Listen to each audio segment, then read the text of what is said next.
education is not a choice, it is a right. It is not dependent on an application or a lottery or a bus ride to the other side of Chicago for our children to have to get access to quality education. I am a junior at Inglewood High School. You say that y'all put millions of dollars within our school, but no one seen it. Oh yes I did see it. Metal detectors, cameras. Wow, we need funding to do things important like learn. Who needs a metal detector when kids are failing? I got pregnant when I was 17 years old. I dropped out of Clemente. I thought it was over. I heard about Wells having this alternative program. I went there. I got my grades up. I graduated. But yet and still, y'all label us as cultural failures and say we don't do nothing about it. But then, y'all want to close down Inglewood School and put us into other schools that are already at failing. Then next year, I'll be right back here again, hollering at y'all about labeling Robeson as a cultural failure. Another school y'all gonna throw kids into. This is what Chicago Public Schools has done for me. It's got me out from welfare. It's got me a job. It's got me owning a home. It's got me teaching others that I am not a statistic. If y'all gonna close my school down and put these freshmen to different schools, put them into Whitney Young, put them in Northside Prep. How that feel? Put them in Northside Prep. Put them in different schools up north where all your kids go. We need to cut it out and let them know that we're not going to take it no more, that we need to stop it now. We did it in Louisiana with the teacher who was afraid to talk with the principals, afraid to talk with the board, and we can do it here in Chicago at the same thing with these charter schools, with these private schools, and with the Board of Education. You renovated Comiskey Park and renamed the U.S. Elliott Field. Did that make the team any better? Did that make the team any worse? If you close down Inglewood, rename it, turn it to a smaller charter school, will that make the kids any better or any worse? You'll still be at the same state that you was at first. So all this money you spending on closing this school down, invest that into some books, invest that into computers, invest that into high-speed internet within our school. There is a national movement to privatize education. There's a national movement to eliminate public education. Where is the national movement to guarantee that our children can go across the street to a world-class school? I invited you to my school on millions and millions of occasions. What I get? A no-show. We got Clinton in 97 to come. Why you can't come? Cool. That's a question. Can I get an answer? No, I'm very happy to come out again. Oh yeah, you did say that. Yeah, you've been out when Maurice got killed. Yeah. Oh wow. And then I just say that it took a death for you to come to my school. Come to my school tomorrow, I'll be there.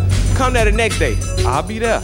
Come there next Monday, I'll be there. Come there next month, I will be there. It's time that we define education in schools for our children and our community. There's nothing new about privatizing public education.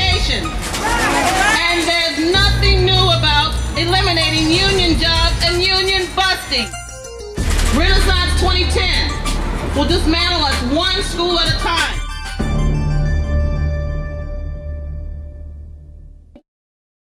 This is an incredibly hopeful moment. After being involved in this struggle over the last 4 years, we are at a space right now where we're finally all together in the same room in a place where we can begin to think about how we can actually challenge this policy in a more powerful way than we've been able to do up until now.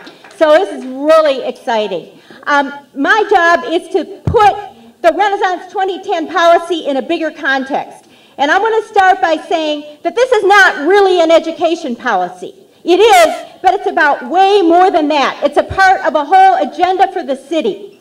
It's tied to, as many of you know, gentrification of our neighborhoods and the displacement of low-income people of color from gentrifying neighborhoods and out of the city altogether, closing schools as part of closing down neighborhoods. It's also part of privatizing schools, which is linked to the privatizing of all kinds of public services in this city. Think parking meters, the Skyway, etc. Third, it's about weakening unions. You weaken the teachers' union, you weaken every union in this city. And it sets a precedent nationally. It's about undermining democracy and democratic participation in the institutions that affect us.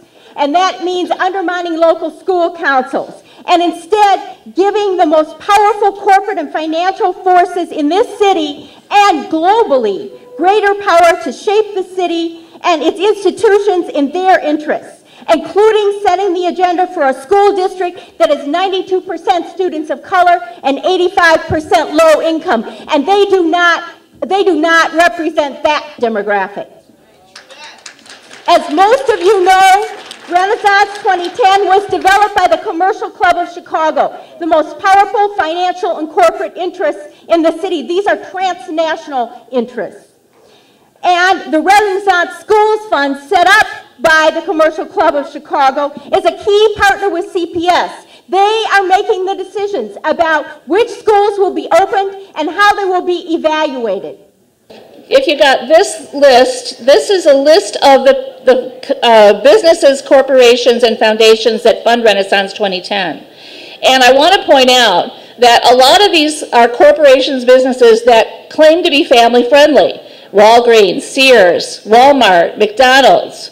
You know, if they want our money, why would we give them our money? Just like someone else said about the board members, these are banks that are foreclosing on our homes. If these are foundations, communities, corporations that are closing our schools down, why would we want to buy stuff from them? The Commercial Club's agenda is also very explicit. They've made this very public.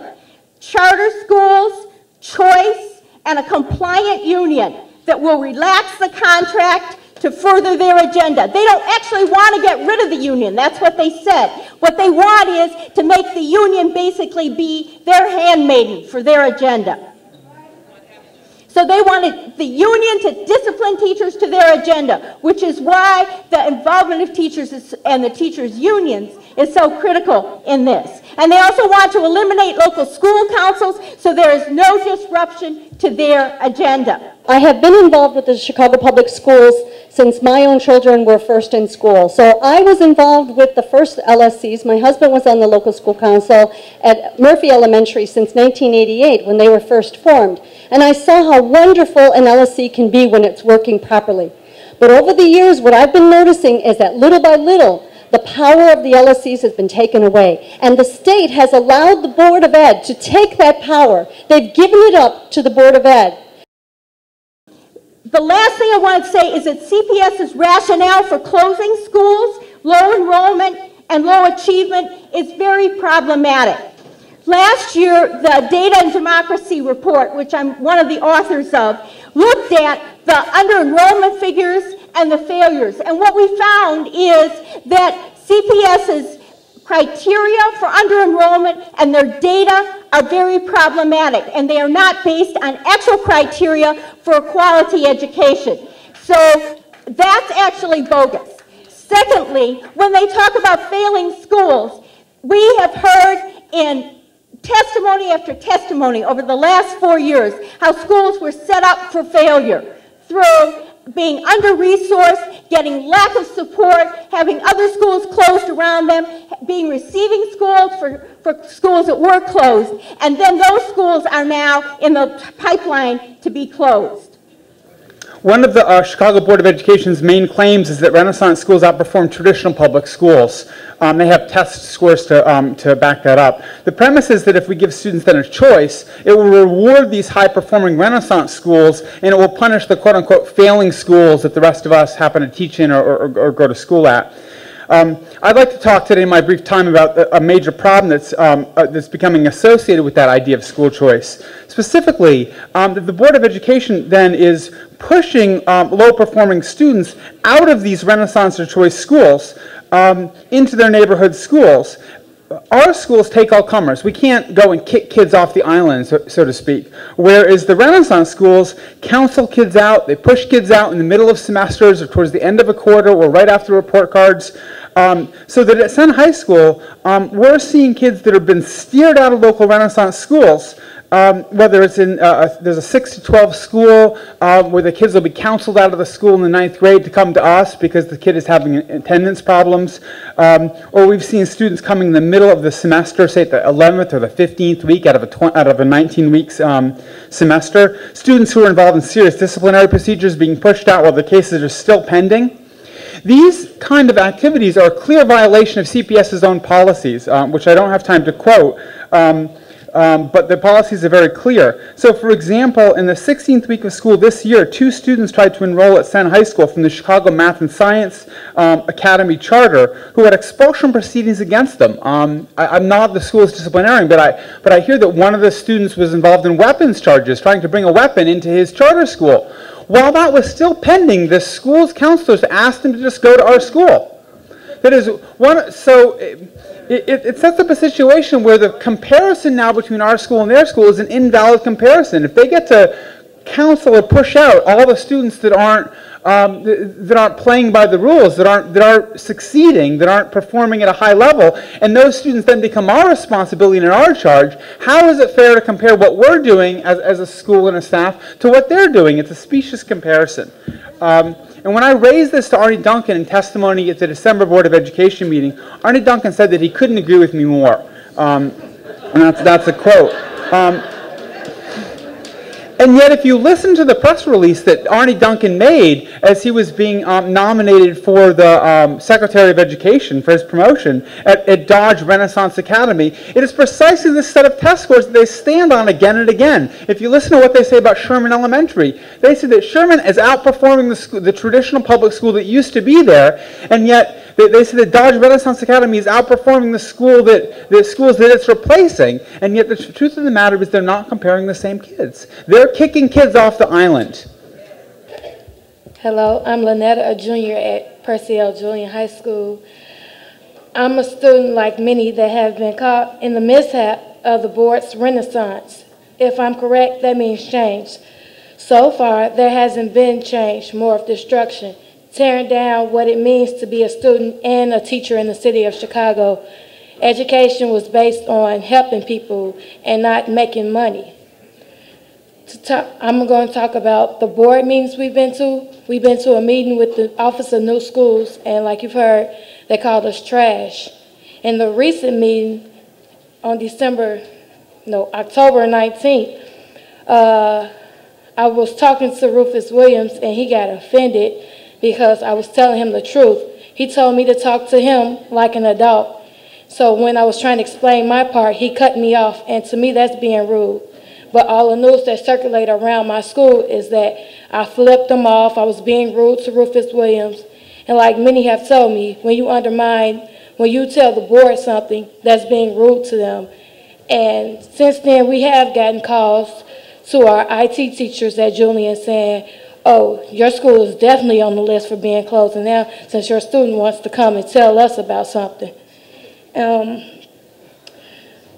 The board wasn't willing to give students more resources for ACT prep. They use ACTs, if you didn't know, they use the ACT scores to determine if your school is going to be closed. If your average is not a 16, the school is on the list as failing school. Last year, we had 4 principals. That means we had 4 different people to run our school. So the juniors of last year, they really didn't get the ACT prep they needed in order to get Julian the average of 16. Their average was a 15, which means they were below average.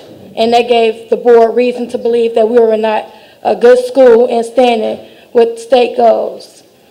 Hello. I originally went to a public school, but UNO showed up at my house convincing my mom that UNO was the best school in the world. And when I got there, they promised us computers, books. I never saw them. There was no security. There was fights every day. The principal played favorites. And my biggest problem was that as a special ed student, I didn't get the services I needed. And they only made me feel dumb. I transferred after 2 months. I went back to public school. They gave me back my confidence by believing in me, supporting in me, and getting to know the needs I need as a student. The special ed program made me feel like any other student. They gave me the skills to succeed. I did. I got one of the highest scores in my school on the ISATs.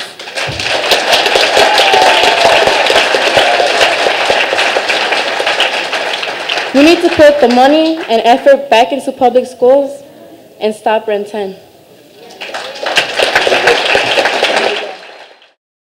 2004 and 2005, I was on the local school council, and I saw very bizarre things start to occur. The Board of Ed sent students with disabilities to our school first because we have elevators, which was fine. We were like, great, welcome, welcome, welcome. And then we received the Achievement Academy because they were closed down in another area, and we welcomed them. And then the next thing they told us was, now we're closing Austin High School, and we'll be sending those students to you. And we said, our building is at capacity. Our hallways are insane. We have security guards everywhere. We already have violence. We already have gangs. Please don't bring more people into our building. And it wasn't that we weren't welcoming of students from another community. We were just saying, can we try to make our programs work? Charter came from a union concept. Charter was never meant to replace public schools. But we're in the process of trying to organize charter schools. Those teachers are scared to death and they're being abused. We have a card check. These teachers, if you try to join a union or talk to anybody who wants to be a union, they will get fired. So in this economic time, people are trying to preserve their jobs. We're trying to protect teachers. If you lose a job here, you're going to go work somewhere. They're abusing them. Now, the National Board Certified Teachers, I was at a ceremony where we're trying to get all of these top-ranking teachers, and you're going to have, the CPS will allow anyone to teach our children who is not certified. They're going to allow people who open up charters, contract, or whatever looks like a school, and say, well, the teacher does not have to be certified. If you work in CPS, you have to be certified. Absolutely. I was the one who was fired from Aspira Early College High School for going to the Board of Education and talking about some of the most egregious misconduct I have ever witnessed in my entire professional life. And this is what I know about charter schools. Charter schools were meant to liberate educators to do the right thing, but it has also liberated educators to do the wrong thing. It has liberated educators to strip search, to change grades, to change attendance, to have non-ESL, no special ed in their classrooms. It has liberated the administration to bust unions, to put teachers under siege. Last year, I decided to enroll my daughter into a Noble Street campus. I actually enrolled her into Roe Clark Science and Math Academy. Prior to this, I was interviewed by the principal along with my daughter, and we were sold on the school. We were sold. The principal reassured us that this was a $17,000 a year education. He told us that my daughter is a special education student. He told us that their special ed program was exceptional and they had some of the finest and most qualified teachers in the city of Chicago. After my daughter shadowed at the original Noble Street school on Noble Street, she loved it. So we put her into the Roe Clark Noble campus, which is on Chicago near Pulaski. So after a year of craziness, I decided to pull her out and to homeschool her. But these are the reasons I pulled her out. Even though it was a $17,000 educational program, they mandated parents to pay $140 a year for book fees. And there was only one set of books for each classroom, which meant students were not able to take these books home for fear they would lose them. So when my daughter had homework, we had nothing to refer to. So there I was on the computer looking up information on the internet or looking at old textbooks that I had at home. The other thing is that even though she had an IEP, which had very many modifications, and for people in here who don't know what an IEP is, it's an individual education program made for children of special needs. So even though she had an IEP, the modifications were not made. The teachers that were working with her were not special education teachers, or she did not have a special education teacher working with her at all times. And if she did have a teacher, it was somebody who was basically just telling her what to write down as answers, which of course was not good. And when I did bring this up to the school, they said, well, your daughter's just not working hard enough. This $17,000 education included the school sharing a building with a clinic. There was no gymnasium. There was minimal security outside the school. The children, in my opinion, were put at risk when they were offered community service hours to clean up neighborhoods, that were littered with garbage, hypodermic needles, and used condoms. However, my biggest complaint, I would have to say, was the lack of communication between the school and the parents, resulting in my feeling completely disregarded as part of my daughter's education. Even when I wrote letters and made calls, they were never returned. And in my opinion, this is not a $17,000 a year education. So as I currently said, I am now homeschooling my daughter, and hopefully college will be different. I want to share a little bit about my first year teaching experience last year. I went to New Orleans with the UNO Charter School Network.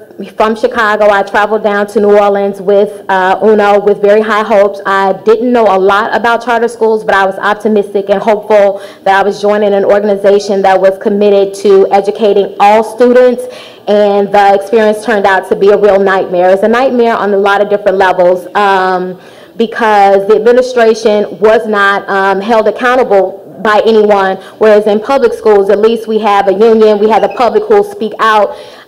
There was nobody to challenge the administrators or the board of directors for this particular school to say that, again, parents didn't have input. They didn't really know what was going on a day-to-day basis. They didn't know that our students did not have books. They did not know that students were not getting like PE, art, music. We had those teachers in place, but because we didn't have the supplies and whatnot, because the administrator got to determine the budget and got to pick how the resources were divvied up, and the resources were not invested into making sure that the students were getting a quality, a world-class education.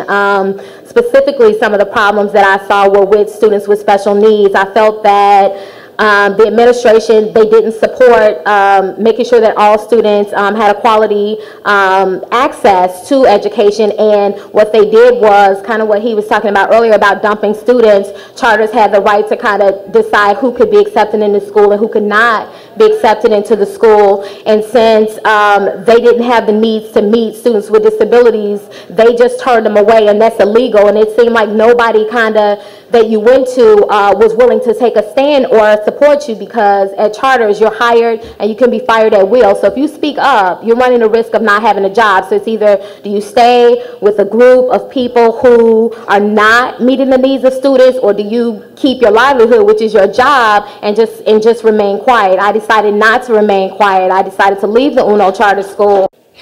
When things go awry, that's what we really have to look at. What happens when things go awry? Well, let me tell you what happens when things go awry.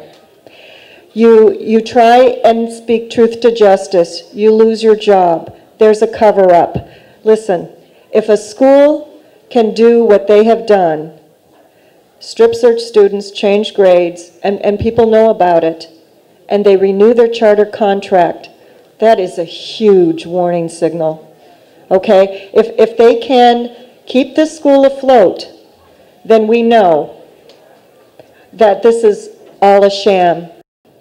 These are numbers in which is the number of teachers in those schools that were listed according to Pure that may be closed or rearranged.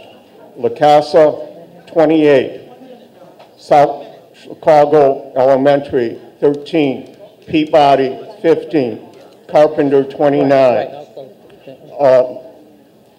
Key, 20. That's a phase out. Latrobe, 18. Best of practice, 17. Reed, 18. Turnaround schools, Dallas, 27. Johnson, 14. Bethune, 19. Ross, 26. Holmes, 28. Yale, 16. Curtis, 24. Lazaro, 26. Fenger, 85. Those would be the number of teachers that possibly could be pulled out of their schools and dismissed. And hopefully they would find other employment. We have to get in front of this, and it takes you to get other people to get involved. I can't do this by myself. I cannot do this by myself, and I cannot be blamed because I like this. I like having this crowd here. You are great. Give yourselves a hand, but you have to take this message to the people it's affecting, you and the teachers and the students of this city. We have a lawsuit right now. We're suing the Board of Education for removing the local school councils from these new Renaissance 2010 schools. And it's a long process. Going to court is not the fastest way to get something done, but sometimes you just have to go and get them. And we're making progress. In December, just last month, the judge ruled that the case has to move forward, even though Chicago Public Schools has tried to get it shut down and thrown out. Basically, it is illegal for them not to have regular local school councils in many of these Renaissance 2010 schools. As strong a supporter of Barack Obama as many of you are, it was a little disappointing to hear the deafening silence of criticism about the appointment of Mr. Arne Duncan as Secretary of Education. 8 years ago, you may remember, Mr. Duncan was playing basketball in Australia. He never studied education. He's not certified to be a teacher, has never taught. And yet, he's being promoted for a policy where he admitted, I don't know what to do about underperforming, struggling schools, so I'll turn over the management of those schools to private groups, community groups, many of which had no track record of ever running a school. And we've heard some of the horror stories today about what has happened. So my suggestion is that the organizations involved in this initiative work together to come up with a statement. The fight has now gone from local to national. National people are looking at this model. We must take a stand, we must make a statement about why Mr. Duncan's model is not the model for America. We can affect that direction. If we're going to remove a governor, we can remove state legislators that don't understand what's going on down in the city of Chicago. Because only 1 or 2 aldermen out of 50 that I know been paid attention to this problem here in Chicago's model for education.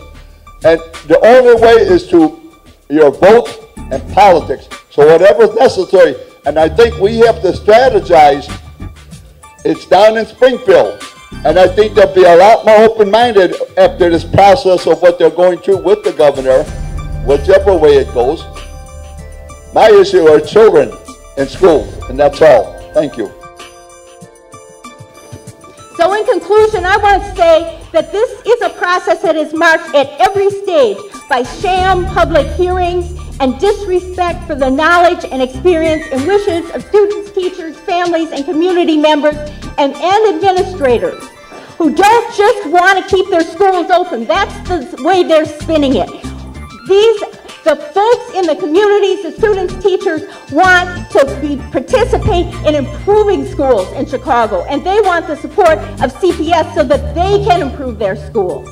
So the struggle around Renaissance 2010 is more than about schools. It's about the right to the city. Who can live here, who can work here with a decent wage, who can participate in decisions about what's going to happen in the city.